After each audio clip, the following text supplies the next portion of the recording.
Thank you, Member. I call the member for Noosa. Acting Speaker, the Local Government Electoral and Other Legislation Amendment Bill 2022 was introduced to implement the expenditure caps for local government elections recommended by the Economics and Governance Committee during the 56th Parliament. To do this, the bill amends the Local Government Act, the City of Brisbane Act and the Local Government Electoral Act. As we have heard, these caps will apply to councillor and mayoral candidates, groups of candidates, political parties and any third parties that incur electoral expenditure, such as associated entities, not-for-profits and unions. The caps will vary according to electorate size. Therefore, the Electoral Commission of Queensland will publish enrolled numbers and relevant caps. Furthermore, the bill also aligns this scheme to the state electoral scheme of capped expenditure periods, indexation systems and definitions. The period for which the expenditure cap applies is approximately 7 months, as it has been aligned with the state scheme. It should be noted that it is only approximately 7 months because the start of the period is set as the first business day after the last Saturday in August in the year before an election year. So, like Easter, the start dates can move around, varying the time frame somewhat. There was mixed feedback on the cap length, and I think we've heard a lot in the chamber already on that. The Local Government Association of Queensland maintains that the capped expenditure period must be for the whole 4-year period of the local government term to absolutely ensure a level playing field, giving the example of a Townsville election where outside donations from a mining company meant one candidate had election expenditure 4 times that of another. The Queensland Council of Civil Liberties put forward the opposite, that the length should be cut down to 4 months before the election, based on a review in the UK that voters are unlikely to be influenced outside that time period.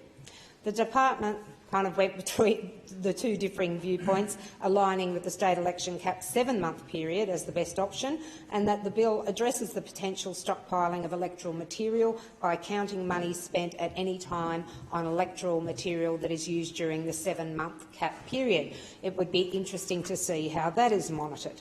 Regarding third parties' electoral expenditure caps, the Queensland Law Society raised concerns that some of the terminology, such as otherwise influence voting, are open to interpretation, and the provisions could drive away third-party not-for-profits from participating in elections, even when it is legal due to uncertainty in interpreting the legislation.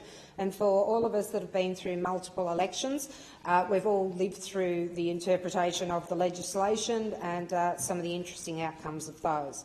But in response, the department said these terms are aligned with the terminology for state elections and any legal interpretation can be brought to the terms of this bill, and that they will work with the Electoral Commission to provide clarity on enforcement of the scheme.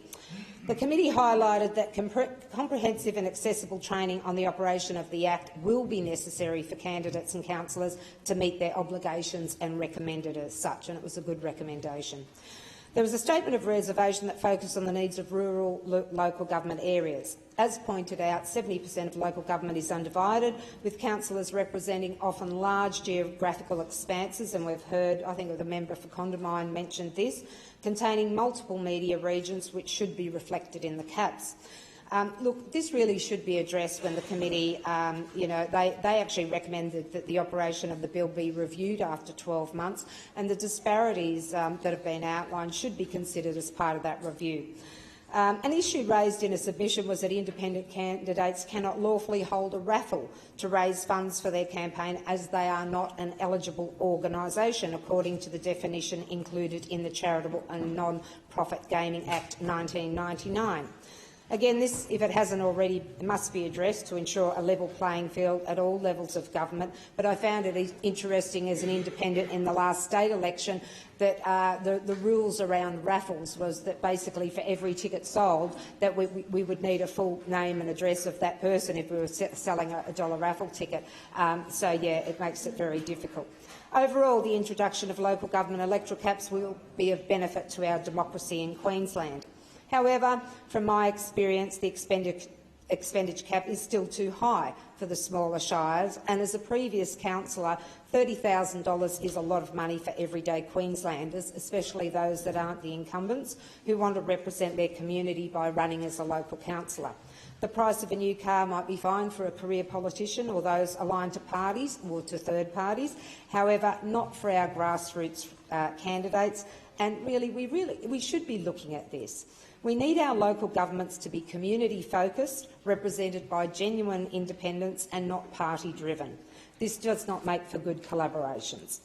Ensuring the integrity of our elections and democracy is vitally important, as is our committee process, which I've spoken on numerous times and I'm not going to go there, as well the needed transparency in relation to voting processes, which I am going to go there. The ability to cast your vote via post has increased as a result of the pandemic, with a form of hoodwinking that is unacceptable, where political parties offer applications for postal voting utilising their own reply-paid envelopes. Queenslanders assume the reply-paid address is the Electoral Commission, when it is not. Who knows what information is harvested before these are sent on to the Commission? This is what the Australian Electoral Commissioner said last year before the federal election about this practice. It's legal, but it is potentially misleading and we're concerned. And people have a right to know what they're doing with their personal data. The AEC takes privacy seriously and operates under the Privacy Act. Political parties don't have to. And political parties send postal vote applications to residents every election, but the increased variation of channels and wording this election, combined with the environment, is of concern. The government should act right now to address this issue. In approaches to the Attorney-General, who stated that it is a matter for individual electors how they choose to apply for postal votes, and our approach to the Queensland Electoral Commissioner, who said that there was no need for legislative changes, we have not been able to resolve this. Why a request to simply insert the name of where these applications are going is not agreed to is unfathomable, and I really don't understand it. It does not cost anyone, including government, any money. It is just one line on an envelope above the reply-paid number. Not hard at all, and provides total transparency. Isn't that what we're trying to get to? Regarding the last-minute amendment to this bill, which is unrelated and around rentals, it should have gone through the proper process. Given the housing crisis, any efforts are welcomed. However, to assess what unintended consequences could arise in just a couple of hours, and that's all I have, is not possible. And look, it's almost like shutting the gate after the horse has bolted. Everyone has known for years of this crisis, and that here we are at the last minute looking at an amendment. We need much more. So in closing, I would like to thank the good work of the committee that reviewed this legislation, and particularly all Queenslanders who took the time to share their views with the committee and through them with this parliament. May we see less party-aligned candidates in local government elections, further decreasing in expenditure and campaigning materials, as annually supported in the Noosa Community Survey, and every year the vast majority want to see a decrease, and much more transparency in all levels of government. There is nothing for us to lose and so much to gain. Thank you.